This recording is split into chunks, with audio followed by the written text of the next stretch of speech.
3 నెలలు గడిచేసరికి రామారావుకి first term సెలవులు ఇచ్చారు. సెలవులు ఇచ్చే వారం ముందే ప్రకాశం అతన్ని రమ్మని రాశాడు. సెలవుల్లో పద్మ డాన్స్ ప్రోగ్రాం ఒకటి బెజవాడలో పడింది.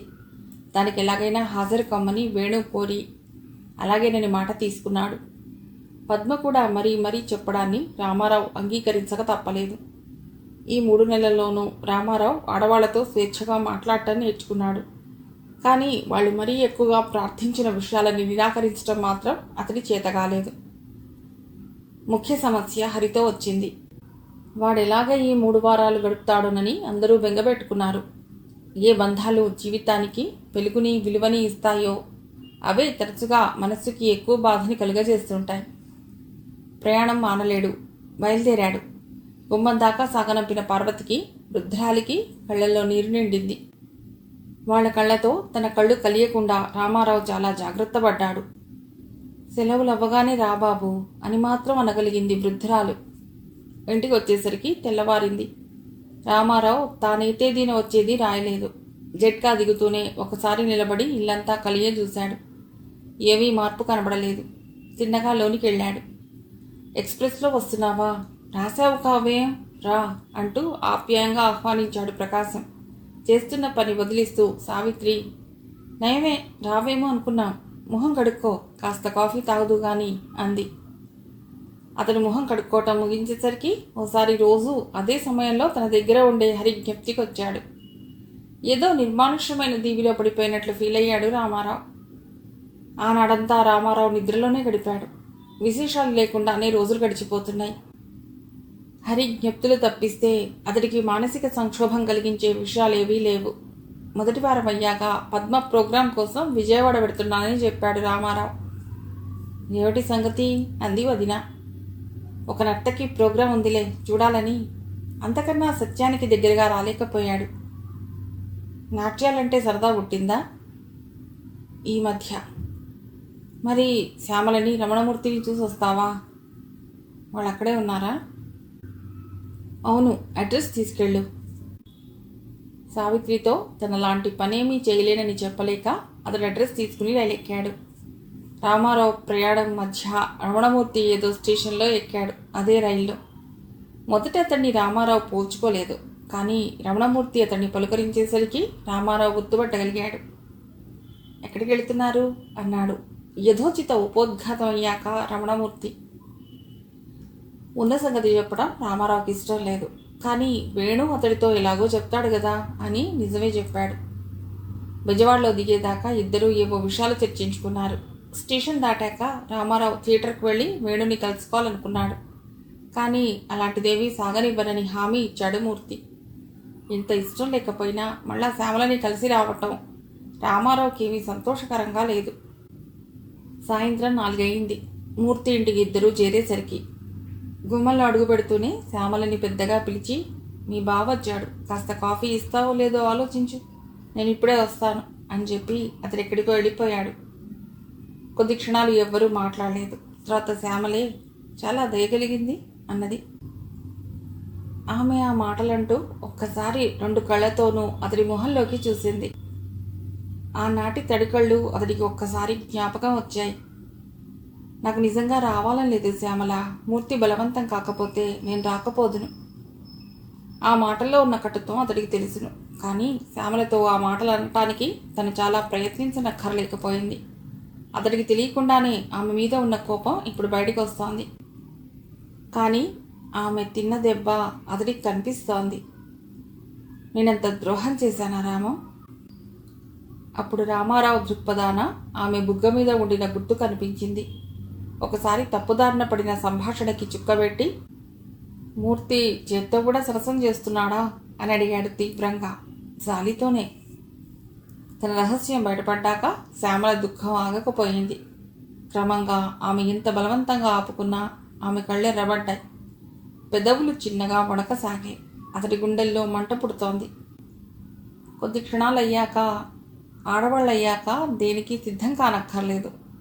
అయినా ఇవి సంసారంలో అందరికీ ఉండేవేలే అని అర్థగాద్గదికంగా అని కాఫీ చేయడానికి లోపలికి వెళ్ళింది శ్యామల. ఇంకా మూర్తి రాలేదు. శ్యామల కాఫీ తెచ్చేసరికి తల దువ్వుకుని కొంచెం స్నో ముఖాన రాసుకుని వచ్చింది. కాఫీ తీసుకుంటూ, నీకు స్నో ఎందుకు పనికొస్తుందా శ్యామల అన్నాడు రామారావు. రెండో కప్పులో కాఫీ ఫ్లాస్క్లో పోస్తూ. పోనీలే, ఆ సంగతి మర్చిపోవు అన్నది శ్యామల బతిమలాడుతున్నట్లుగా. పశువు చూస్తూ ఎలా సహించటం? కొంప ముంచుతావు సుమా, నీకు ఇవన్నీ చెప్పానంటే బ్రతకనక్కర్లేదు. అతనిక మాట్లాడకుండా కాఫీ తాగాడు. శ్యామల నిస్సహాయత అతడికి బల్లెపు పోటులాగా ఉన్నది. ఇంట్లో హడావుడిగా మూర్తి లోపలికి వస్తూ, బట్టలు మార్చుకోవే, డాన్స్ వద్దు కానీ అన్నాడు. ఫ్లాస్క్లో కాఫీ అతడికిచ్చి శ్యామల లోపలికి వెళ్ళింది, ఆజ్ఞ శిరసావహించటానికి. థియేటర్ దగ్గర వేణు వీళ్ళ కోసం కాచుకుని కూర్చున్నాడు. ఇంకా చాలామంది రాలేదు. వీళ్ళు కుర్చీలో కూర్చున్నాక వేణు లోపలికి వెళ్ళిపోయాడు. లేత గులాబీ చీర, నీలి బ్లౌజు వేసుకుని శ్యామల అగంతకుల కళ్ళని ఒక్కసారి ఆకర్షించుతోంది. ఆ రూపం, ఆమె మనస్సు సరిపోల్చుకుని బాధపడుతున్నాడు రామారావు. వేణు, మూర్తి, రామారావు ఏదో సంభాషణ జరుపుతున్నారు. మధ్యన లేచి, మీరుండండి, పావుగంటలో వస్తాను అని మూర్తి బయటికి వెళ్ళాడు. కర్టెన్స్ మధ్య ఖాళీల నుండి అతడు గ్రీన్ రూమ్లోకి వెళ్ళాడని తెలుసుకున్నాడు రామారావు. ఆయనకి పద్మ ఉంటే చాలు అంది శ్యామల వెక్కిరిస్తున్నట్లు చిరునవ్వుతో. ఆ చిరునవ్వు చాటున దాగిన కన్నీళ్ళెరిగిన రామారావు తెలిసింది అన్నాడు. తానప్పుడే వెళ్ళి అతన్ని పట్టుకుని 4 దులిపేద్దామని అనుకున్నాడు. కానీ ఆలోచించి ఆ ప్రయత్నం మానేశాడు. అసలు నేనెందుకని కొడతాడు శ్యామల? ఏమీ లేదు, ఏదో చిన్న కారణం కనిపిస్తూనే ఉంటుంది. పొద్దుట రైలు టైంకి ఆయన ఎక్కడో పెట్టిన కాగితాలు కనబడలేదు. అందరూ వింటారు కూడా. ఇక అదేమీ అడక్కు రామారావు. శ్యామల బాగా ఆదరించిందా రావు గారు? రైల్లో అతడి పక్కనే కూర్చుని తీరుబాటుగా అడిగింది పద్మ. మీరు శ్యామలను అంత బాగా ఎదుగుదురా? మూర్తిగారినే అనుకుంటున్నాను. ఆయనని తెలిసాక ఆవిడే తెలియదా? ఆయన ఎప్పుడూ పరిచయం చేయరనుకోండి. అయినా నవ్వుతో వాక్యం పూర్తయింది. శ్యామలని మీరు ఒక్క నిమిషం కలిసి ఉంటే అంత తేలిగ్గా ఆమెని చూడరు. అనుకోకుండా రామారావు మాటలో గాంభీర్యత వచ్చింది. పద్మ దెబ్బతిన్నది. క్షమించండి, రాత్రి విజయంతో అంతగా ఒళ్ళు మర్చిపోయాను. నేను ఆమెని అవమానిద్దామని ఏమీ అనుకోలేదు. కిటికీలోంచి బయటికి చూస్తోన్నదామె. మీరేమి నేరం చేశారని నేను అనటం? మీకు తెలియని ఒక్క విషయం మాత్రం చెప్పదలుచుకున్నాను. శ్యామల బుగ్గ మీద గుర్తులు చూస్తే నేను చెప్పేదానికి సాక్ష్యం ఉండను. శ్యామలని కొట్టాడనా అంటారు? అక్షరాలా. రామారావు తన స్టేషన్లో దిగిపోయేదాకా పద్మ ఏమీ మాట్లాడలేదు. స్టేషన్లో దిగాక అతడు పద్మతో, ఉన్న విషయం చెప్పక దాచలేకపోయాను. మీ సంతోషం పాడు చేశాను, క్షమించండి అన్నాడు. మీరు గొప్ప ఉపకారం చేశారు అని మాత్రం అనగలిగింది పద్మ. రైలు సాగిపోయింది తన మిగిలిన ప్రయాణం కోసం. బెజవాడ నుండి ఇంటికి తిరిగి వచ్చాక జరిగిన సంఘటన రామారావుని కొన్ని విషయాలలో వాస్తవికత జగత్తుకి తీసుకెళ్ళింది. మామూలుగా సావిత్రి మెడలో ఉన్న చంద్రహారం కనబడక, హారం పెట్టుకోలేదేం వదినా అన్నాడు. ఇంట్లో అస్తమానం ఎందుకు అన్నది సావిత్రి. ఆ జవాబులో ఏదో దాస్తోందని ఎందుకో రామారావుకి అనుమానం తట్టింది. నిజమేనా అన్నాడు నవ్వుతూ. ఈ మధ్య నీతో అందరూ అబద్ధాలు ఆడుతున్నారా ఏం అంది వదిన. కానీ రామారావు చంద్రహారాన్ని చూడాలని పట్టుబట్టాడు. చివరికి కంసాలి దగ్గర ఉన్నది అన్నదామె. అన్నయ్యని అడుగుతాను అన్నాడు. అలాగ తప్పక నిజం వస్తుందని. అక్కడ సావిత్రి లొంగి, అలాంటి పనేమీ చెయ్యకు అంది. రామారావుకి తమ యథార్థ పరిస్థితి కొంచెం బోధపడింది.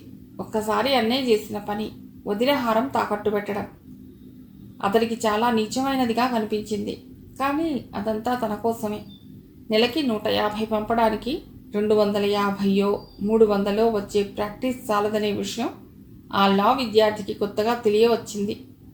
ఆ నాడంతా అతడికి ముళ్ళ మీద ఉన్నట్లుంది. శ్యామల పరిస్థితి అతడు ఉన్నది ఉన్నట్లు చెప్పాడు. సావిత్రి కంటనీరు పెట్టుకుంది. దాన్ని రాక్షసుడి చేతిలో పెడతారని అనుకుంటూనే ఉన్నాను. ఎంత చిలిపిదో అంతకీ అనుభవిస్తోంది అందామె. మిగిలిన 2 రోజులు అయ్యాక మళ్ళా ప్రయాణం కట్టాడు రామారావు. ఈ నెల నుండి 100 కంటే పంపకు అన్నాడు ప్రకాశంతో. ఏ అంత అవసరం లేదు. సరేలే. తర్వాత సావిత్రి అతన్ని సాగనంపుతూ, ఈ కొద్ది కాలం నువ్వంత బాధపడవలసిన అవసరం ఏమిటి? బంగారం 4 చేతులు మారినా విలువలో చాలా తగ్గదుగా అన్నది. రామారావు ఇంటి నుండి తిరిగి వస్తూనే గుమ్మం ఎక్కి గట్టిగా హరి అని పిలిచాడు. పైన ఎవ్వరూ కనబడక హరి లోనుంచి వచ్చాడు. అతను కంటపడగానే పరుగున వచ్చి సంకెక్కాడు. వాడి స్పర్శ రామారావుకి ఎంతో శాంతి కలుగజేస్తోంది. అతి కష్టం మీద అతడు కన్నీరు ఆపుకోగలిగాడు. హరి అంత ఆప్యాయంగా అతన్ని హత్తుకున్నాడు. ఇంతలో వృద్ధురాలు బయటకొచ్చి కళ్ళను ఒత్తుకుంటూ ఎంత అల్లరి చేశాడని ఆ గదివైపు చూపుతూ ఒకటే ఏడుపు. ఎందుకొచ్చిందో బాబు ఈ బంధం? ఎవరెవరికో ఆ పరాత్పరుడి ఏర్పాటు అంది. పార్వతి ఏమీ అనలేదు. కానీ ఆమె మొహంలో అతని పునరాగమనం కలిగించిన సంతోషం స్పష్టంగా కనిపిస్తోంది. తాళం తీసి మీదికి వెళ్ళి తలుపు తీసింది. అప్పుడు మాత్రం మళ్ళా అలవాటు ప్రకారం హరిని మంచం మీద కూర్చోబెట్టి తాను తెచ్చిన చాక్లెట్లు బిస్కెట్స్ వాడికిచ్చి బట్టలు మార్చుకుని నిట్టూర్పు విడిచాడు రామారావు. ఆ సాయంత్రం హోటల్కి పోవటానికి తప్పిస్తే రామారావు ఆ రోజంతా బయటికి పోలేదు. హరి అతను వదలలేదు. మర్నాడు ఉదయం అలవాటు ప్రకారం మొహం కడుక్కుని లుంగీ చొక్కా వేసుకుని కాఫీకని రామారావు బయలుదేరుతుంటే పార్వతి కాఫీ తెచ్చింది అతడి గదిలోకి. మీరెందుకు తెచ్చారు? నేను హోటల్కి వెళ్తానుగా అన్నాడు రామారావు. ఇవాళ నుండి మీరు ఉదయం కాఫీకి హోటల్కి పోవద్దందా అమ్మ అని పార్వతి హరిని తీసుకుని కిందికి వెళ్ళిపోయింది. కర్తవ్యం ఏమిటో తెలియక కాఫీ తాగి కుర్చీలో కూలబడ్డాడు రామారావు. యూనివర్సిటీకి పోయే టైం 9. అప్పుడు వెళ్ళి భోజనం చేసి బస్ ఎక్కే అలవాటు రామారావుకి. హరి 9కి 10 నిమిషాల ముందొచ్చి అతన్ని సాగనంపేవాడు. ఆ రోజు వృద్ధురాలు హరితో కూడా మీదికొస్తూ నీకొకటి చెప్పదలుచుకున్నాను రామం అంది చనువుగా. చెప్పండి మా అమ్మగారు అన్నాడు రామారావు నిలబడి. ఏమీ లేదు, నీకు హోటల్ తిండి పడదు, మాకు చిన్న సంసారమే. పరాత్పరుడు ఏ పూర్వబంధాలనో ఈనాడిలాగా మళ్ళా కూడవేశాడు. నీ ఖర్చు తగ్గుతుంది. నువ్వు నా కొడుకుగా నా ఇంట్లోనే భోజనం చెయ్యి నాయనా, కొంత ఖర్చు నువ్వు పెట్టుకుందు గాని. రామారావు ఆలోచనలో పడ్డాడు.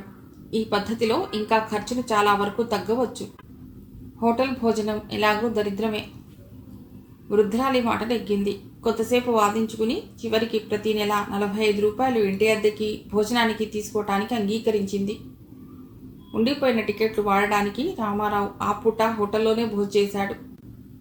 గత దినం నుండి పద్మని వేణుని ఒక్కసారి అతడు కలుసుకోలేదనే విషయం పదే పదే జ్ఞప్తికి వచ్చి అతడిని బాధిస్తోంది. కానీ అంతరంగంలో పద్మ అతడికో రాక్షసిలాగా, వేణు దానిని అంటిపెట్టుకున్న పిశాచంలాగా కనిపిస్తున్నారు. అతనికి తెలియకుండానే శ్యామల పరిస్థితికి వీళ్లే కారణం అనే నిర్ణయానికి రావటమే దానికి కారణం.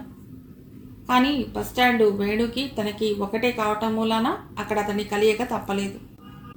వేణు తన మామూలు చిరునవ్వుతో అతడిని ఆహ్వానిస్తూ ఎప్పుడొచ్చారు అన్నాడు.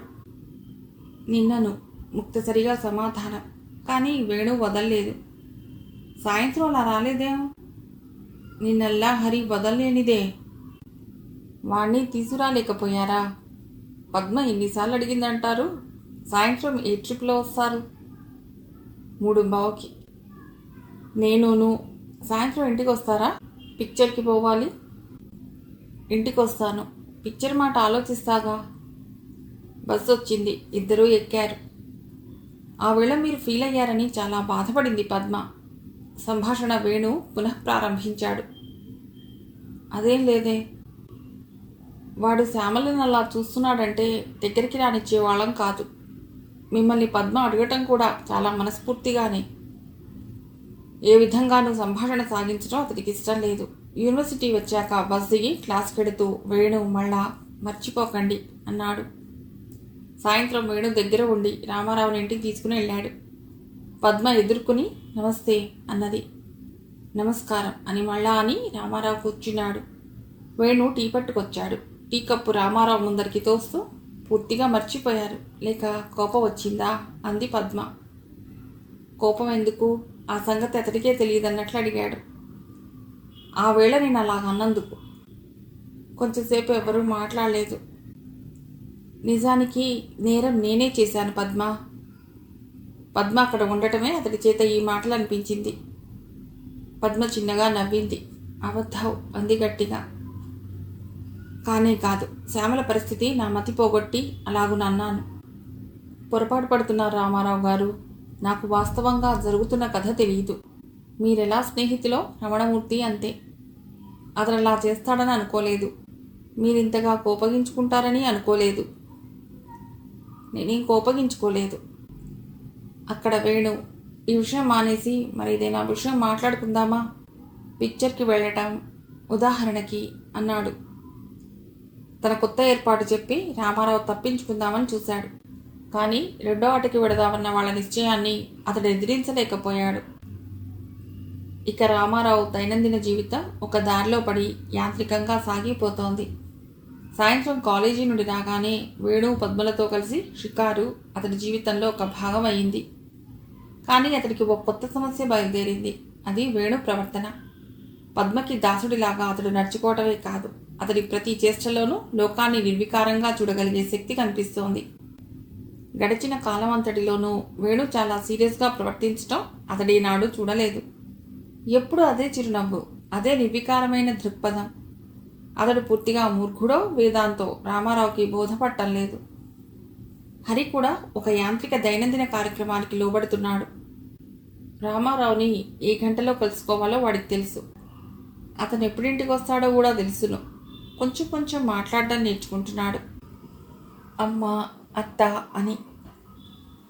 పార్వతి మాత్రం దూరంగా కాక దగ్గరగా కాక అలాగే ఉండిపోయింది. హరి కోసం ఆమె ఏ కాలంలోనైనా అతడి గదిలోకి రాగలదు. ఏ విషయం గురించైనా రామారావుతో మాట్లాడుతుంది. కానీ ఆ సంభాషణలో ముక్తసరిగా తెమలటం ముఖ్య లక్షణం. ఆమెని గురించి అతడేమీ ఉద్దేశం ఏర్పరచుకోలేకపోయాడు. జీవించటం కూడా ఒక పనిలాగా చేస్తుంది. హరి ఆమెకి ప్రాణం. ఏ కొంచెం పరిచయం పార్వతికి రామారావుకి ఉన్నా అది హరి మూలంగానే. కాలం గడిచిపోతోంది. పద్మ ప్రతి నృత్య ప్రదర్శనకి రామారావు విధిగా వెడుతున్నాడు. ప్రత్యేకంగా ఆనాటి తన భంగిమని గురించి పద్మ అతడిని అడగటము, అతడు మెచ్చుకుంటే సంతసించటము ఆమెకు అలవాటైపోయింది. ఈ పరిచయం ఇలాగ ఉండిపోతుందనే రామారావు అనుకున్నాడు. ఒక సాయంత్రం చీకటి పడుతుండగా అతడు వేణు కోసం వాళ్ళ ఇంటికి వెళ్ళాడు. పద్మ వాకిట్లో కుర్చీలో కూర్చుని ఏదో చదువుకుంటున్నది. తలంటుకున్న సౌందర్యం. రామారావు గుండెలో ఆమె నర్తన భంగిమ ఒక్కసారి చల్లుమన్నది. ఒకసారి కుర్చీలోంచి లేస్తూ, దయచేయండి, ఇలా కూర్చోండి అని పద్మ తొందరగా తన కుర్చీ అతడికిచ్చి తాను ఇంకొక కుర్చీలో కూర్చుంది. ఒక్కసారి ఆమెకు వచ్చిన తొందర రామారావుని ఆశ్చర్యంలో ముంచింది. వేణు కోసం వచ్చాను, ఉన్నాడా? అతడు నిలబడే ఉన్నాడు. పద్మ అతడికి మళ్ళా కుర్చీ చూపుతూ, లేడు, ఎక్కడికో వెళ్ళాడు అన్నది. మీ చదువును డిస్టర్బ్ చేయడం ఎందుకు, వెడతాను అని రామారావు వెనుదిరిగాడు పోవటానికి. కొంచెం దెబ్బతిన్నట్టుగా పద్మ అన్నది. ఇష్టం లేకపోతే నీతో మాట్లాడటం నా ధర్మసూత్రానికి వ్యతిరేకం అని చెప్పరాదా? అదేమీ లేదే, మీరు అలా అంటే నేను తప్పకుండా ఉండిపోతాను. ఇష్టం లేకపోవటం మాట లేనే లేదు. నిర్వీణుడై ఆ కుర్చీలో నెమ్మదిగా కూర్చుంటూ రామారావు అన్నాడు. కొద్ది క్షణాలు ఎవ్వరూ మాట్లాడలేదు. సంభాషణ ఎలా సాగించటమో ఆలోచిస్తున్నాడు రామారావు. ఇంతలో పద్మే ప్రారంభించింది. పూర్వం దేవదాసులు ఉండేవారట, ఇంకా అక్కడక్కడ ఉన్నారట. మీరెవరినైనా చూశారా? అతడు తెల్లబోయాడు. నాకు అలాంటి వాళ్ళు ఎవరూ తెలియదు. నేను అలాంటి దాన్నేగా. రామారావుని చెళ్ళుమని లెంపకాయ కొడితే అతను అంతకన్నా ఎక్కువ ఆశ్చర్యపడి ఉండడు.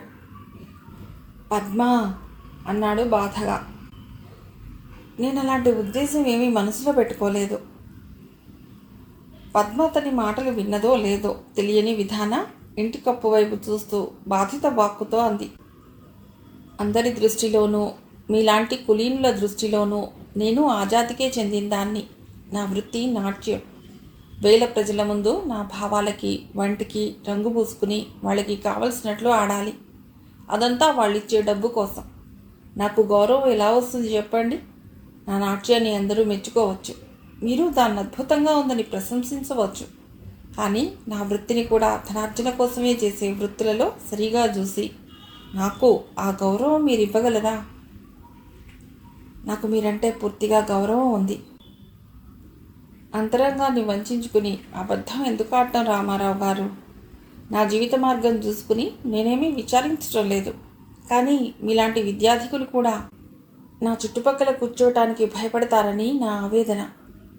ఏ క్షణంలోనైనా నేను ఈ వృత్తి మానవచ్చును. కావలసినంత డబ్బు ఉండనే ఉన్నది. కానీ నేను నా వృత్తినేమీ గ్రహించుకోవటం లేదే. ఇక రామారావు తాను మాట్లాడగలిగినదేమీ లేదని తెలుసుకున్నాడు. నర్తకిగా పద్మ మీద తనకి హృదయాంతరాలలో ఎక్కడో ఉన్న చిన్న అగౌరవాన్ని పద్మ ఘనతరం చేసుకుంది. తన ప్రవర్తన ఆనాడు ఆమె ఉద్దేశాలకు అనుగుణంగా ఉంది. పద్మ ఎటూ చూడటం లేదు, శూన్యంలోకి తప్ప. కానీ ఆమె హృదయాంతరాలలో పనిచేస్తున్న భావాలన్నీ ఆమె కళ్ళ ద్వారా అతడు చదవగలుగుతున్నాడు.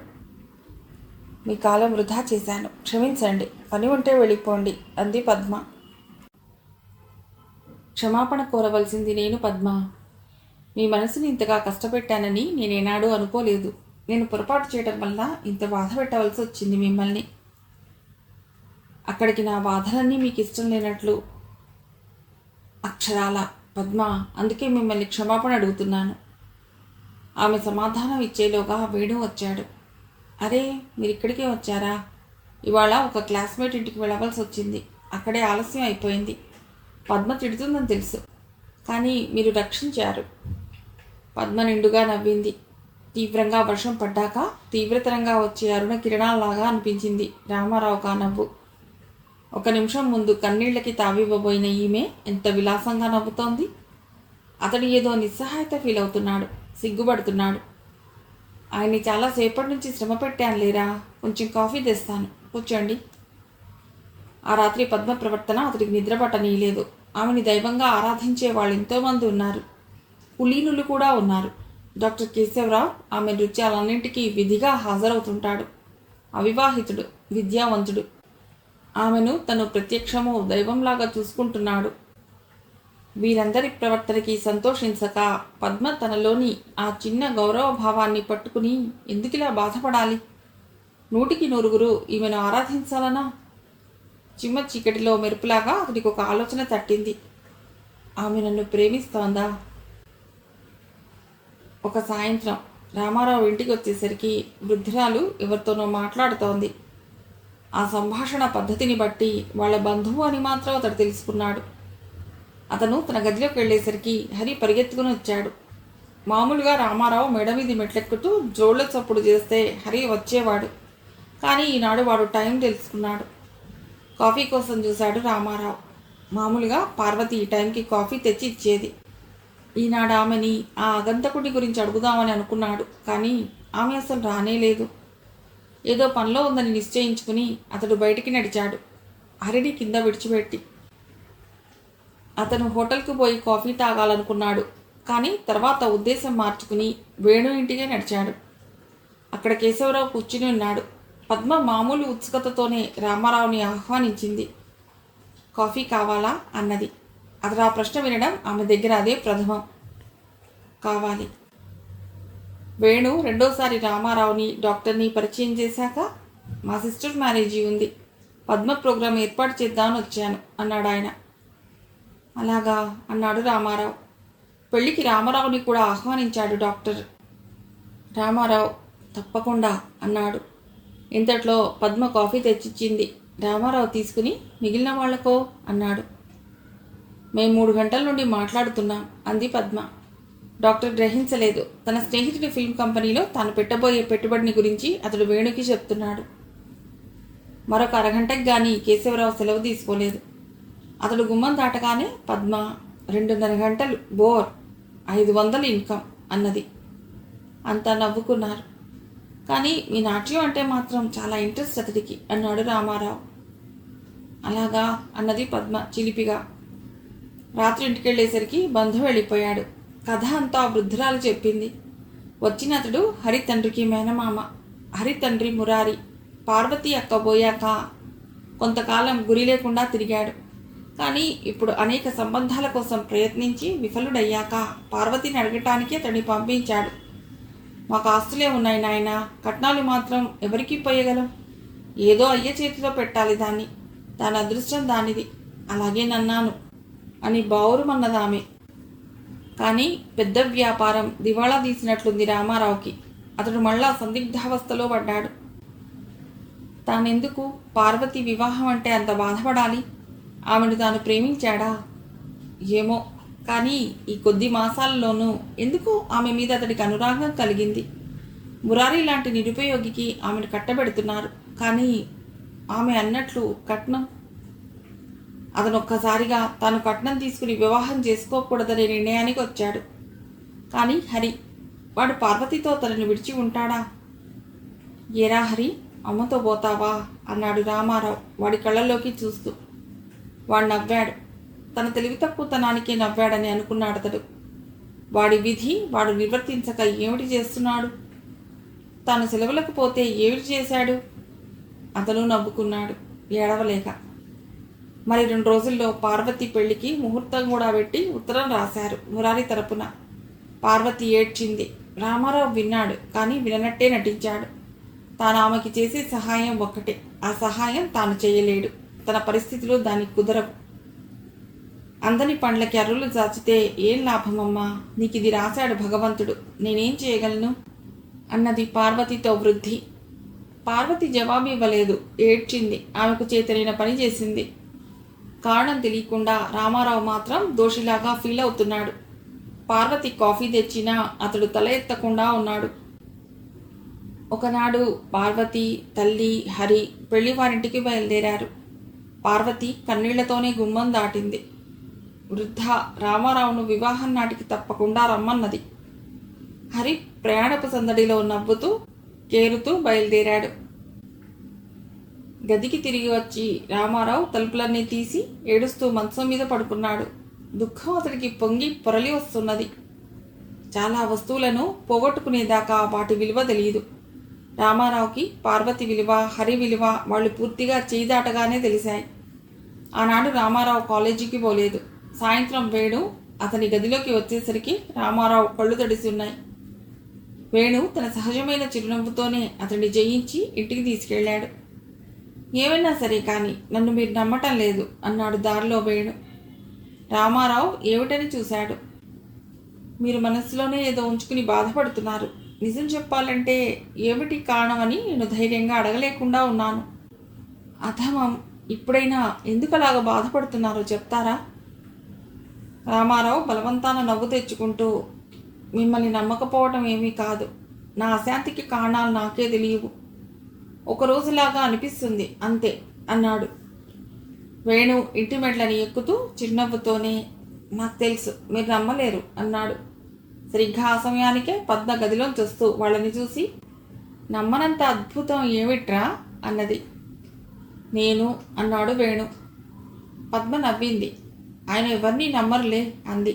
రామారావుకి మాటలు గుచ్చుకుంటున్నాయి. అతని వైఖరి చూసి పద్మ కూడా జాలిపడి ఆ మాటలు మార్చి, అలా షికారుకి పోదామా, చాలా రోజులైంది అంది.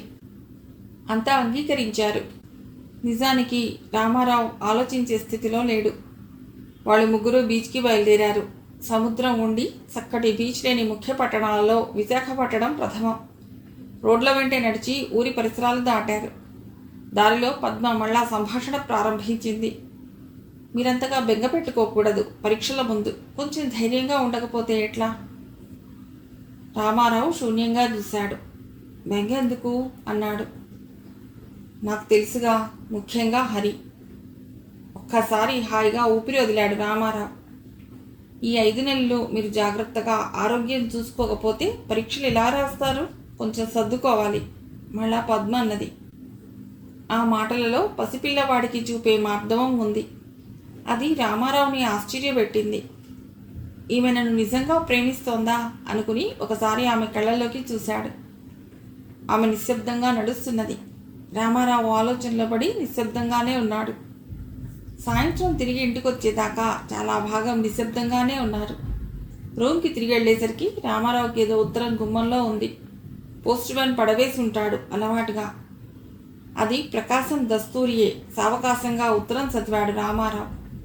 ఎవరో వెంకట్రామయ్య గారు తమ అల్లుడుగా రామారావుని చేసుకోబోరుతున్నారని, ఒకసారి వచ్చి పిల్లని చూసి వెళ్ళమని రాశాడు. కిందని వదిన మరీ చెప్పమన్నదని పోస్ట్ స్క్రిప్ట్. ఇంత హఠాత్తుగా తన వివాహం సెటిల్ చేయవలసిన అవసరం ఏమిటో రామారావుకి బోధపడలేదు. పరీక్షలైనా అయిపోతే కొంత నయం, కానీ ప్రకాశం రాసిన ఉత్తరాలలో ఇంతకుముందు ఆ సూచనే ఏమీ లేదు. ఇప్పుడు ఒక్కసారిగా ఈ విశేషం ఏమిటి? తాను రాస్తే రాననా వదిన చెప్పమన్నదని రాయటం? అన్నయ్యకి నాలో విశ్వాసం నశించిపోయింది అనుకున్నాడు రామారావు. ఈ వెంకట్రామయ్య గారెవరో, ఆ అమ్మాయి ఎవరో తనకేమీ తెలియదు. వెడితే తప్పక తన పీకకి ఈ సంబంధం తగులుకుంటుంది. వదిన మాట వలననే వచ్చానని అన్నయ్య అనుకోవచ్చు. ఒక్కసారి అతడి మనసులో పద్మ మెదిలింది. ఆ సాయంత్రం ఆమె ప్రవర్తన అతడి జ్ఞప్తికి వచ్చింది. పద్మని వివాహం చేసుకుంటే చాలా సంతోషిస్తుంది. ఈ నృత్యం వృత్తి మానివేస్తే పద్మ దేవత గదు. ఆ చక్కని విగ్రహం, వెన్నెలాంటి మనస్సు, ఎంత మంచి మనిషి. తాను చేసిన ఈ ఉపకారానికి, అధఃపాతాళంలో ఉన్న ఆమెని అత్యున్నత శృంగాలపైన విహరింపజేసిన దానికి, ఆమెకు ఒక జీవిత మార్గం, గౌరవనీయమైన స్థితి కలుగజేసి ఆమె నీచత్వాన్ని పోగొట్టిన ఉపకారానికి ఆమె ఆజన్మాంతం కృతజ్ఞురాలిగా ఉంటుంది. జీవితం వెన్నెల బాటలుగా, గులాబీ తోటలుగా, ఒక ఆటగా గడిపే వచ్చును. కానీ ఆమె తనను వివాహం చేసుకునేటందుకు అంగీకరిస్తుందా? ఎందుకు అంగీకరించదు? ఆమె తనను ప్రేమించింది. తనకు ఒక ప్రత్యేక స్థానం ఇచ్చింది. తన దృష్టిలో ఉన్నతంగా ఉండటానికి ప్రయత్నిస్తోంది. తన ఉద్దేశాలను అడిగి అంగీకరిస్తోంది. ఎందుకు అంగీకరించదు? ఆ నిమిషంలో అతడికి పద్మ ఒక అందాల రాణిగా మట్టిలో ఉండిపోయి తన ఉద్ధరణ కోసం తహతహలాడే మాణిక్యంగా కనిపిస్తోంది. ఏదో ఉద్రేకం అతడిని వశుడిని చేసుకుంది. అతడు ఉత్తరాన్ని అలాగే వదిలి మెట్లు దిగి తాళం వేశాడు. 4 అడుగులలో పద్మ ఇంటికి వెళ్ళాడు. పద్మ లోపల కూర్చుని చిన్నగా పాడుకుంటున్నది. వేణు జాడలేదు. రామారావు గుమ్మంలో అడుగుపెట్టేసరికి ఆమె అతడి కంటికి రూపం ధరించిన అతడి ఊహలుగా కనిపించింది. ఒకసారి గోపికగా ఆమె రూపం అతడు పునశ్చరించుకున్నాడు. పద్మ అతడి రాక చూసి ఆశ్చర్యపడింది. ఆమె అతడిని వదిలి అరగంట కూడా కాలేదే. అతడు నెమ్మదిగా వచ్చి పద్మ పక్కన నిలబడ్డాడు. ఎంత ఉద్రేకాన్ని అతడు భరిస్తున్నాడో అతడి ఉచ్ఛ్వాస నిశ్వాసాలు చెబుతున్నాయి. ఆమె కళ్ళలోకి అతడు తెరివారి చూస్తున్నాడు, నిద్రలో నడుస్తున్నట్టు. ఆ కళ్ళలో ఏదో అద్భుతం కనిపించినట్టు అతడు చూస్తున్నాడు. పద్మకి అగమ్య గోచరంగా ఉంది అతడి ప్రవర్తన. అతడి కళ్ళల్లో ఆ చిక్కని కాంతులామని నిశ్చేష్టగా చేసినాయి. ఆమె అలాగే నిలబడిపోయింది. రామారావు 1, 10 క్షణాలు ఆమె కళ్ళల్లోకి చూశాడు. ఆమె విగ్రహాన్ని అతడు పరీక్షించాడు. అతడి మనస్సు ఆమె మనస్సుని మధిస్తోంది. ఘోషలు ఇద్దరూ దాచుకుంటున్నారు. బలంగా అతడు ఆమెని 2 చేతుల్లోకి హృదయం ఎదిగి తీసుకున్నాడు. ఆమె విడిపించుకుందుకు ప్రయత్నించిందో లేదో తెలియనంత బలంగా అతడు ఆమె వక్షాలను తన హృదయానికి హత్తుకున్నాడు. ఆమె వెచ్చని పెదవులకి తన పెదవులని కలిపాడు. ఇద్దరి గుండెలు తీవ్రంగా పనిచేస్తున్నాయి. ఏ క్షణం రాకూడదో అదే వచ్చాక ఇద్దరూ దానికి లోబడి నిశ్చేతనులే అయ్యారు. తామేం చేశారో ఆ ఇద్దరికి తెలిసేసరికి ఆమెను అతను విడిచాడు. ఆమె కింది పెదవి ఇంకా వణుకుతోంది. రామారావు మనిషంతా వణుకుతున్నాడు. ఏం చేశాను? అతడు ఆలోచించాడు. ఎంత పని చేశాను? రూమ్కి వచ్చి రామారావు తలుపులన్నీ తీసి కుర్చీలో కూలబడ్డాడు. అతడి నరాలన్నీ తీవ్రంగా పనిచేస్తున్నాయి. కొద్ది క్షణాల క్రిందట తన చేతిలో నలిగిన లావణ్య రాశి ఇప్పుడు అతడిని కనిపించకుండానే బాధిస్తోంది. ఎంత తొందరపడ్డాను అని అతడు పదే పదే అనుకుంటున్నాడు. ఇల్లంతా నిశ్శబ్దంగా ఉన్నది. ఆ మర్నాడు బహుశా పార్వతి, హరి, అల్లుడు, వృద్ధురాలు రావచ్చును. ఆ సమయానికి తాను వేణు చేత నిందించబడుతూ ఉండవచ్చును. మూర్ఘత్వం కానీ నాకు పద్మకి ప్రేమ ఏమిటి, వివాహం ఏమిటి? అతను అనుకున్నాడు. ఆమె డబ్బుల కోసం నాట్యం చేసే వృత్తి గలది. తనది సాంప్రదాయం గల కుటుంబం. ఇలాంటి పని చేస్తే అన్నయ్య ఎంత బాధపడతాడు, వదిన ఎంతగా విచారిస్తుంది. ఇలాంటి వివాహం చేసుకుంటే పుట్టే పిల్లలు, వాళ్ళకి భవిష్యత్తు ఏమైనా ఉంటుందా? 8 దాటింది. పరీక్షలు ఇక 5 నెలలు మాత్రమే ఉన్నాయి. ఈ కొద్ది నెలలలో ఇలాంటి బాధలు పెట్టుకుని పరీక్ష చదువు కూడా ఎగవేస్తే ఎలా? అలాంటి ప్రమాదం, పరీక్ష పోవటం లాంటిదేమైనా జరిగితే ఎంత కష్టం. ఇప్పటికే డబ్బు పెట్టడం కష్టం అవుతోంది అన్నయ్యకి. కానీ తాను చేసిన పని అంత సులువుగా తుడిచిపోయేదా? పద్మలాంటి వ్యక్తిని కౌగిలించుకుని ముద్దు పెట్టుకోవటం అంత తేలికైన పని కాకపోవచ్చును. ఆమె పగ తీర్చుకోదా? అతడిలాగా గత జలాలకి సేతుబంధనం చేస్తూ 11కి ఒక నిర్ణయానికి వచ్చాడు. జరగవలసింది జరుగుతుంది, కానీ పద్మని పెళ్లాడటం అసంభవం అని. ప్రస్తుతం తనకి రావటానికి వీలుగా లేదని, పెళ్లి విషయంలో తమ ఇష్టం వచ్చినట్లు చేయమని అన్నకి ఉత్తరం రాసి పుస్తకం తీశాడు రామారావు. మర్నాడు వేణు కనిపించినప్పుడు అనేక మాటలు పడటానికి సిద్ధమయ్యాడు రామారావు. కానీ వేణు నవ్వుతూనే పలుకరించి మామూలుగా ప్రవర్తించడంతో పద్మ గత సాయంత్రపు గాథ అతడికి చెప్పలేదనే నిశ్చయానికి వచ్చాడు. ఆ సాయంత్రం పార్వతిని హరిని తీసుకుని వచ్చిందేంటామె. రామారావు వచ్చేసరికి ఇల్లంతా సందడిగా ఉంది. గుమ్మంలో కాలు పెడుతూనే వాళ్ళు వచ్చారని తెలుసుకుని రామారావు హరి అని కేక వేసి మేడమెట్ల దగ్గర నిలబడ్డాడు. అప్పుడే అతడు పార్వతిని చూశాడు. ఒక్కసారి నగలతో మునిగిపోయిన ఆమె అతడికి చాలా కొత్తగా కనిపించింది. నూతి నుండి లోనికి వెళ్తూ రామారావుని చూసి ఆగి ఏమీ అనకుండానే లోపలికి వెళ్ళిపోయింది. ఆమె హరిని వెళ్ళమని చెప్తోంది లోపల. హరి పోనంటున్నాడు. అంతా వింటూ రామారావు ఏమనుకున్నాడో మేడ మీదికి వెళ్ళిపోయాడు.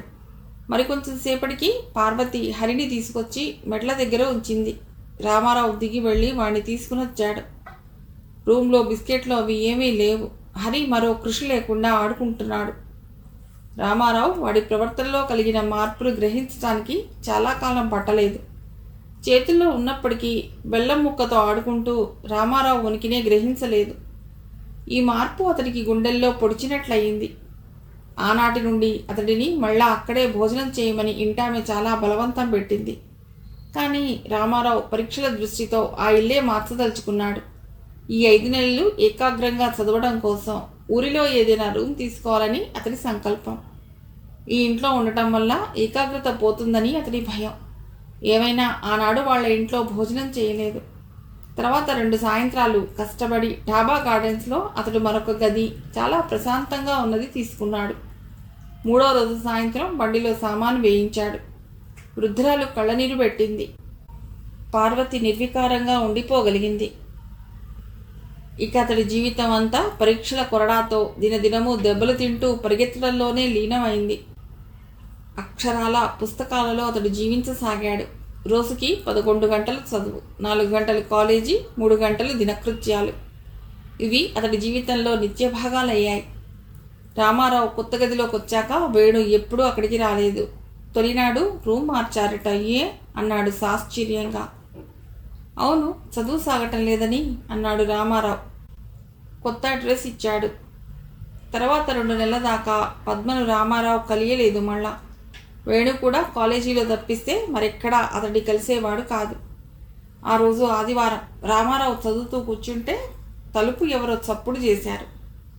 అతడు లేచి తలుపు తీశాడు. ముందు పద్మ, వెనక వేణు. నమస్తే అంటూ లోనికి వచ్చారు. అతడు పద్మను చూసేసరికి చాలా విస్మయం పొందాడు. ఎంత అదృష్టం అన్నాడు.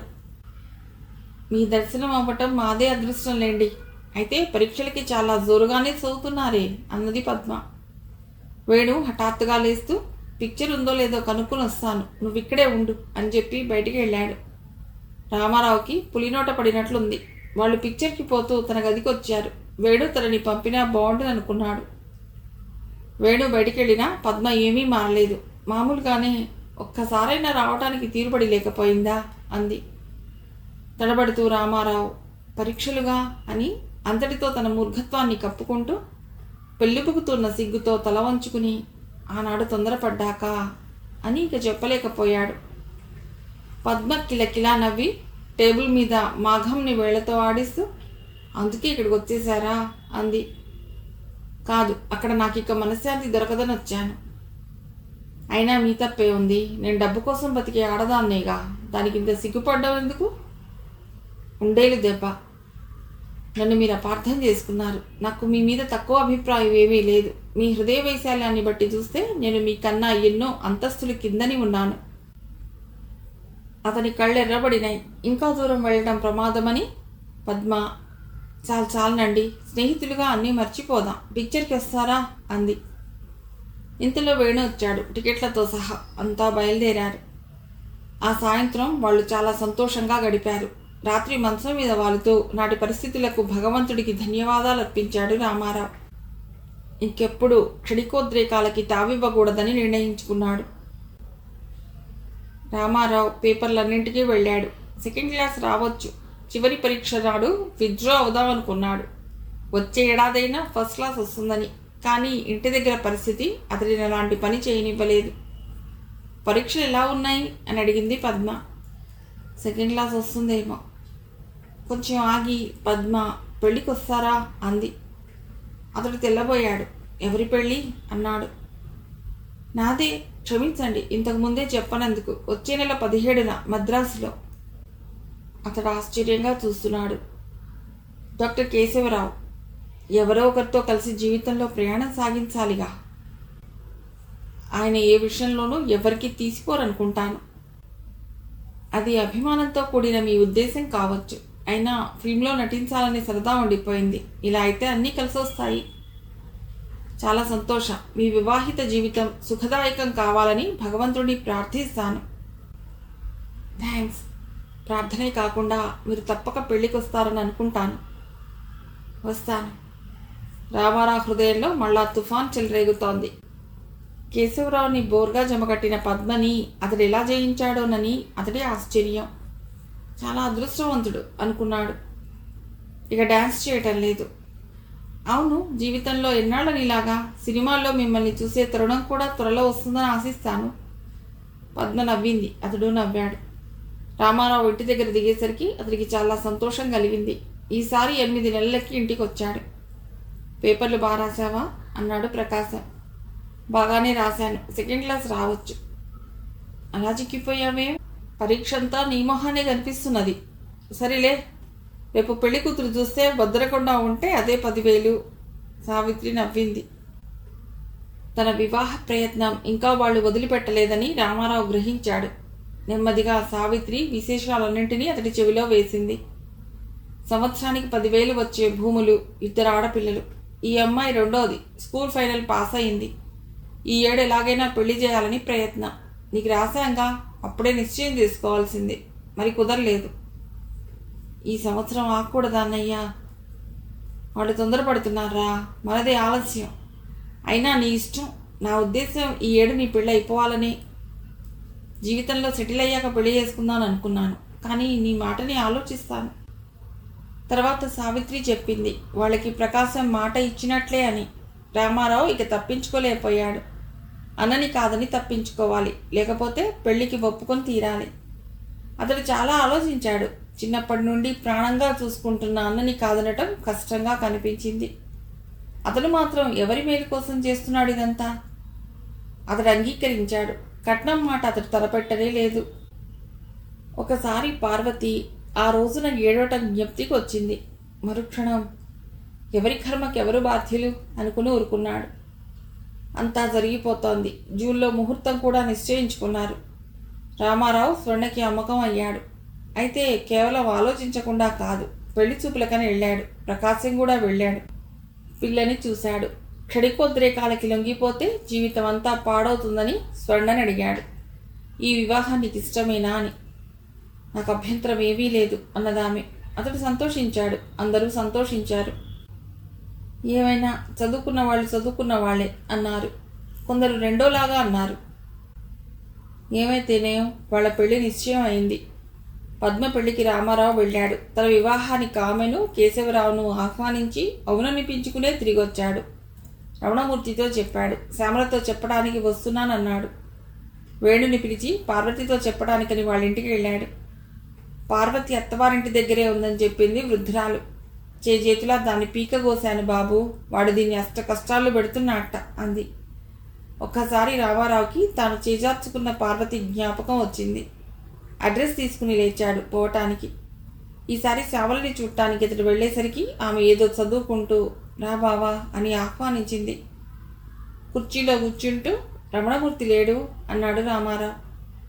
ఇప్పుడే వస్తారు, కొంచెం టీ తాగుతావా? వద్దులే అని రామారావు ఆలోచనలో పడ్డాడు. శ్యామల జీవితం గురించి ప్రశ్నించడం ఎంతవరకు భావ్యం అని ఆగలేక చివరికి అతడేమైనా మారాడా లేక అంతేనా అన్నాడు. ఇంకా మారడమే. నేను ఇంటికే వెళ్ళలేదు. నీ పెళ్ళికి వస్తే అక్కడ మా వాళ్ళని కలిగాల్సిందే శ్యామల బాధగా చెప్తూ. సరే, మీరు ఇదంతా పద్మ మూలంగానని అనుకున్నాను. ఏమీ కాదు, ఆయన గుణం అంతే. మా వాళ్ళని అవసరంగా ఆయన్ని రెచ్చగొట్టారు అన్నది. ఆమె అసహాయతని, దైన్యాన్ని చూసేసరికి రామారావు మనస్సు కరిగిపోయింది. అతని కళ్ళు ఎర్రబడినాయి. పోనీలే బావా, ఏదో జీవితం వెళ్ళకపోదులే. అయితే మా చెల్లెలు చాలా బాగుంటుందిట కదా, చదువుకుందిట కూడాను. అదృష్టవంతుడివిలే అంది శ్యామల సంభాషణ మార్చడానికి ప్రయత్నిస్తూ.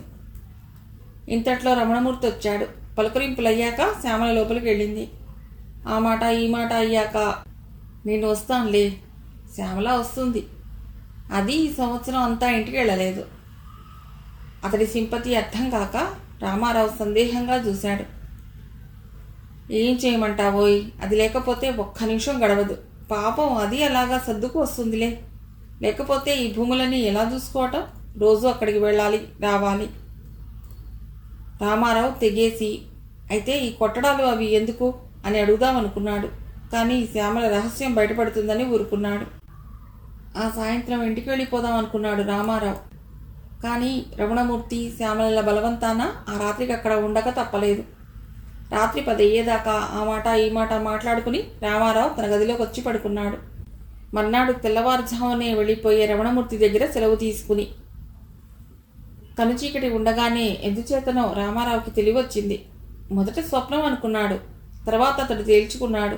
నిజంగానే తన మంచం మీద కూర్చుని శ్యామల తన తల నిమురుతోందని. అతడు కళ్ళు తెరిచేసరికి ఆమె ప్రకాశవంతమైన కళ్ళు వాటితో కలిశాయి. అతడు తానే స్థితిలో ఉన్నాడో తానే తెలుసుకోలేకపోయాడు. ఆమె వేడి కన్నీరు తన గుండెల మీద పడేదాకా. మాటలాడటం తనకి భౌతికంగా చేతనవుతుందని కూడా అతడికి తెలియదు. ఆ కన్నీరు బొట్లు బొట్లుగా కొంచెం పడింది. అతడు ఒక్కసారిగా లేచి ఆమె 2 చేతులు తన చేతిలోకి తీసుకుని ఆమె చీర చెంగుతో ఆమె కళ్ళు తుడిచాడు. అప్పుడతడేదో మాట్లాడబోయాడు. హృదయం ఎన్నో మాటలను మాట్లాడుతోంది. కానీ నోరు మాత్రం సత్యాగ్రహం చేసింది. ఆమె చేతులు వణుకుతున్నాయి. అతడి చేతులు వణుకుతున్నాయి. కొద్ది క్షణాలు మూగగా గడిచిపోయాయి. అప్పుడు శ్యామల లేచింది. తల వంచుకుని నన్ను క్షమిస్తావు గదు రామారావు అన్నది ప్రయత్నంలోనే. క్షమించటం ఎందుకు శ్యామల? అతడికి నిజంగానే తెలియదు. నీకేం తెలుసునులే, నా రామం వట్టి అమాయకుడివి. అందుకే నేను క్షమాపణ అడగటం కర్మం అనుకుంటాను. నిన్ను చూసినప్పటి నుండి నిన్ను ఏడిపించాలనే దుఃఖంతో నువ్వు కుంగిపోతుంటే చూడాలనే ఉండేది. అన్నీ అందుకే చేశాను. కానీ నా సంసారంలో నీ ప్రతిబింబం ఇప్పుడు తెలుస్తోంది. బాధపడ్డావు, ముఖ్యంగా మానసికంగా బాధపడ్డావు ఎలాంటిదో. అతను తలదువ్వుకుంటూ వింటున్నాడు. ఆమె కిటికీలోంచి బయటికి చూస్తూ అంటున్నది. ఇక నీ మంచితనంతో దోబూచులాడలేను కదూ రామం. పాపం అక్క కలలు కనేది మనం ఒకటవుతామని. కానీ ప్రవాహ వేగం మీద కర్రలకి శక్తి ఉంటుందా? నేను ఇంకా తేలిక పడతాను రామం. నువ్వు అంత అమాయకంగా నిద్రిస్తుంటే నా మనస్సు ఆనందం కోసం గట్లు తెంచుకుంది. అందుకే నీ మీద ఈ ప్రవాహం. మరుక్షణం శ్యామల కిందికి వెళ్ళిపోయింది. 9 గంటలకి రైలు. ఈలోగా శ్యామల కాఫీ ఇచ్చి అతడి సూట్ కేసు ప్యాక్ చేసింది. వేయటానికి లేసు సాధ్యమైనంత త్వరలో వస్తారుగా అన్నాడు రామారావు. ఏదో ఒకటి అనాలి గనుక. వస్తాము, కానీ నేనెవరని చెప్తావయ్యా మీ అధికారినితో అంది శ్యామల నవ్వుతూ. మా మరదలంటాను. కావు కనుకనా? అలాంటివేమీ వద్దులే, చుట్టమను. అతడు నవ్వుకున్నాడు. కానీ శ్యామల గంభీరంగానే ఉండిపోయింది. రామారావు చేత మంగళసూత్రం మానవ దైవ సాక్ష్యాలతో కట్టించుకుని స్వర్ణ అతడి భార్య అయింది. పెళ్లికి రామారావు సాక్ష్యాలుగా పద్మ, శ్యామల, రమణమూర్తి వచ్చారు. తనకి చాలా పనులున్నా పెళ్లి కొడుకు వాళ్ల సౌకర్యాలకు స్వయంగానే ఏర్పాట్లు చేశాడు. 3 రోజులు చాలా వైభవంగా పెళ్లి జరిగాక చాలామంది బంధువులు వెళ్ళిపోయారు. శ్యామల, మూర్తి కూడాను. పద్మని బలవంతం మీద మిగిలిన 2 రోజులు ఆపాడు రామారావు. అయితే విడిదిలో ఆమె భోజనాన్ని, ఆమె వసతులని వేరు చేయడం ఆమెకి ఎలాగో కనిపించిందో అతడికి తెలియదు. బంధువులంతా ఈ స్నేహితురాన్ని గురించి గుసగుసలాడుకుంటున్నారని అతడికి తెలియదు. అదంతా స్వర్ణ అతడికి చెప్పాక అతడు నాలుగు ఖర్చుకున్నాడు. ఆ పద్మ మీకు చాలా అభిమానవతి అయితే కావచ్చు, కానీ యువతల వాళ్ళు ఏమనుకుంటారు అనే బాధ అక్కర్లేదా? నిర్మోహమాటంగా స్వర్ణ తొలి రాత్రే తనని ఇలాగ ప్రశ్నించగలుగుతుందనుకోలేదు అతడు. ఆమె చాలా సిగ్గుని ప్రదర్శించలేదు. అందుకు అతడు సంతోషించాడు. ఈ ప్రశ్నకి మాత్రం అతడు సంతోషించలేకపోయాడు. అయినా ఇలాంటి స్నేహాలేమిటి మీకు? ఆ ప్రశ్నలో అధికారము ఉంది. చాలా తీవ్రంగా సమాధానం చెప్దామనుకున్నాడు రామారావు. కానీ ఒకసారి ఆమె వైపు చూశాక ఆ గాజుల పేర్పులోనో కాటుక రేఖలోనో పెదవుల్లోనో అతడి పట్టుదలంతా కరిగిపోయింది. నెమ్మదిగా, ఆమె చాలా మంచిదిలే, ప్రత్యేకంగా పిలిచానని వచ్చింది, నేను ఇంతగా మెచ్చుకున్నదంటావే అని చిన్న నవ్వుతో ఆమెని దగ్గరగా తీసుకున్నాడు. అదంతా నాకేం తెలియదు, కానీ ఇలాంటి స్నేహాలు వద్దని చెప్పాక అన్నది స్వర్ణ పట్టుదలగానే. పూర్తిగా దిగజారి, రాణిగారి ఆజ్ఞ అయితే అన్నాడతడు ఆమె ముంగుర్లు సవరిస్తూ. అక్షరాల ఆ ధనవంతుల అమ్మాయి ఆ అబ్బాయికి సర్వాధికారిని అయ్యింది. ఆ క్షణంలో ఆమె కోర్కెలో అనుజ్ఞలో అతడికి అందాలు కనబడసాగాయి. ఆ క్షణం నుండి రామారావు మారిపోసాగాడు. ఈ శృంగార సముద్రంలో అత్తవారింటి దగ్గర మునిగి తేలుతూ రిజల్ట్స్ వచ్చాయి. రామారావు 3rd క్లాస్లో పాస్ అయ్యాడు. ఆ మర్నాడు రిజల్ట్స్కి విచారించవద్దని, సత్వరము తమ ఊళ్ళో ప్రాక్టీస్ పెట్టడానికి తాను సాయం చేస్తానని ప్రకాశం రాశాడు. స్వర్ణ ఆ ఉత్తరం చదివి కింద పడేస్తూ, ఆలస్యం ఎందుకు, ఇక బయలుదేరండి, ఆయన ఏర్పాట్లు చేశారుగా అన్నది. ఆమె నిజమైన ఉద్దేశం రామారావుకి బోధపడలేదు. అర్థం కానట్లే చూశాడు. ఆ ఊళ్ళో ప్రాక్టీస్ ఏమిటా, పట్టణం కాదు, పల్లెటూరు కాదు, నాన్నగారి ఉద్దేశం మీరు బెజవాడలో ప్రాక్టీస్ పెట్టాలని అని తేల్చింది స్వర్ణ. అతను తెల్లబోయాడు. బెజవాడలోనా అన్నాడు నమ్మనట్లు. ఏ అంత ఆశ్చర్యం, నాన్నగారు ఆ పాటి సహాయం చేయలేరనుకున్నారా, మా ఇల్లు ఉండనే ఉంది. స్వర్ణ దగ్గరగా వచ్చాక రామారావు చాలా ముఖ్యమైనది, తప్పనిది ఒక పాఠం నేర్చుకున్నాడు. ఏ పరిస్థితుల్లోనూ ఆమె స్వీయోద్దేశం మార్చుకోదని. ప్రకాశానికి సహాయంగా ఆ ఊళ్ళోనే ఉండిపోయే ప్రయత్నం అతడు మానుకున్నాడు. ఆ వేళే అతడు అన్నకి ఉత్తరం రాశాడు. 2వ వారంలో అతడు స్వర్ణని తీసుకుని ఇంటికొచ్చాడు. సావిత్రి స్వర్ణతో ప్రవర్తించే విధానం చూసి స్వర్ణ తన ఉద్దేశం మార్చుకుంటుందనుకున్నాడు రామారావు. అనుదినము ఆమెను అలంకరించడం, ఇంటి పనులతో పాటు సావిత్రి దినచర్య చేసుకుంది. చాలాసార్లు ఈ పద్ధతి రామారావుకి కష్టం అనిపించింది. కానీ స్వర్ణకి ఎదురు చెప్పటం అతడు స్వాప్నికంగా కూడా చేయలేకపోయేవాడు. రామారావు వదినతో ముఖాముఖి మాట్లాడవలసి రావటాన్ని గురించి చాలా భయపడుతున్నాడు. తాను చాలా హీనంగా ప్రవర్తించాననే బాధ వదిన మోహన్ చూశాక అతడికి కలుగుతోంది. ఇంట్లో పరిస్థితులు కూడా ముఖాముఖి రామారావును సావిత్రిని ఒక చోటికి తీసుకురావటం లేదు. వారం రోజులయ్యాక ఒక రాత్రి మాటల వరుసలో నవ్వుతూ స్వర్ణ, నేనంటే ప్రాణం ఇస్తారు మీ వదిన అన్నది. రామారావుకు ఆ మాటలు పట్టుకొమ్మగా కనిపించి వాటి వెనక రాబోయే మాటల కోసం ఎదురు చూశాడు ఆశగా. ఆ మాటలు తనని బాధిస్తున్న సమస్యని పరిష్కరించవచ్చునని. దానికి కారణం నాకు తెలుసును అన్నది మళ్ళా స్వర్ణ. నిద్రపోతున్నట్లే వింటున్నాడు రామారావు. అతడికి ఆ కారణం తెలియలేదు. ప్రశ్నిస్తూ చూశాడు. అక్కడికి మీకు తెలియనట్లు అని స్వర్ణ నిశ్శబ్దంగా ఉండిపోయింది. ఎన్ని ప్రశ్నలకి ఇక సమాధానం రాలేదు. విసుక్కుని ఊరుకున్నాడు రామారావు. అతడి మనసులో చాలా ఆలోచనలు మాత్రం ప్రవేశించాయి. స్వర్ణ అంటే ఆ క్షణంలో అతడికి చాలా కోపం వచ్చింది. అది పెదవులనైతే దాటలేదు. 2 నెలలు అక్కడ తీరుబాటుగా గడిపాక రామారావు బెజవాడ ప్రయాణం కట్టాడు. ప్రకాశం నిర్వికారుడుగా ఊరుకున్నాడు. రేపు ఉదయం ప్రయాణం అనగా సావిత్రి అతడి గదిలోకి వచ్చి, రేపు పెడతావా రామం అంది. అవును దినా అన్నాడు రామారావు తల వంచుకుని. అతడి తల మీద ఈ అవమాన భారం అంతా ఉన్నది. నువ్విక్కడ ఉండి ఆయనకి సహాయం చేస్తావనుకున్నాను, కానీ ఏది ఎలా జరగవలసిందో అలా జరగాలిగా అంది సావిత్రి. నేను చేస్తున్న పని నాకు తప్పని తెలుసును అన్నాడు రామారావు గుండెలని పట్టి ఉన్న బాధని వదిలించుకుంటూ. అదేం కాదోయ్, ఏమైనా కాపురాలు పాడు చేసుకుంటారా, నువ్వు మాత్రం ఏమిటి చేయగలవు? అతడు పరీక్షిస్తున్నట్లు ఆమె కళ్ళలోకి చూశాడు. కళ్ళల్లో ప్రశాంతత, జాలి కనిపిస్తున్నాయి. కాస్త సర్దుకోమని చెప్పడానికే వచ్చాను. స్వర్ణ కూడా చిన్నది. నీ కోపం వచ్చినా తొందరపడకుండా ఎలాగో ఆమెను మంచి చేసుకో. ఇంకా ఆమె ఏమీ అనలేదు. ఒక్క క్షణం ఆగి కిందికి వెళ్ళిపోయింది. ఆమెకి నమస్కరించే ప్రయత్నంలో అతడు చేతులు జోడించబోయాడు. కానీ ఆలోచనలు అతన్ని వివసుండి చేసినాయి. అనుకున్న ప్రకారం మర్నాడు స్వర్ణ రామారావు బెజవాడ వెళ్ళిపోయారు. ప్లాట్ఫామ్ చాలా హడావుడిగా ఉంది. మద్రాసు నుండి బెజవాడ తిరిగి వస్తున్నాడు రామారావు. అప్పుడే స్టేషన్లో మెయిల్ ఆగింది. అతడు కంపార్ట్మెంట్లోంచి పైకొచ్చి బెడ్డింగ్ కూలీనెత్తిన పెట్టి వస్తూ ఒకసారి ఆగాడు. ఎదురుగా పార్వతి వస్తోంది. మొదట ఆమెను అతడు గుర్తుపట్టలేకపోయాడు. కానీ ఇద్దరి కళ్ళు కలుసుకున్నాక వాళ్ళిద్దరూ యాంత్రికంగా ఆగిపోయారు. ఎక్కడి నుంచి రావటం? తెచ్చిపెట్టుకున్న సంతోషంతో రామారావు ప్రశ్నించాడు, ఆమె వైఖరిని పరీక్షిస్తూ. చూస్తున్నారుగా, మీ ఊరు నుండే. బెజవాడలో ఎవరో చుట్టాలను చూసిపోతున్నానని మళ్ళా ప్రశ్నించాక చెప్పింది పార్వతి. హరి ఏడి? ఒక్కసారి జ్ఞాపకం తెచ్చుకుని అడిగాడు. నిర్వీణాయి పార్వతి. 3 నెలలయ్యింది, పోయాడు అన్నది. వాడు ఆయన గోదావరి బోట్లో వస్తూ.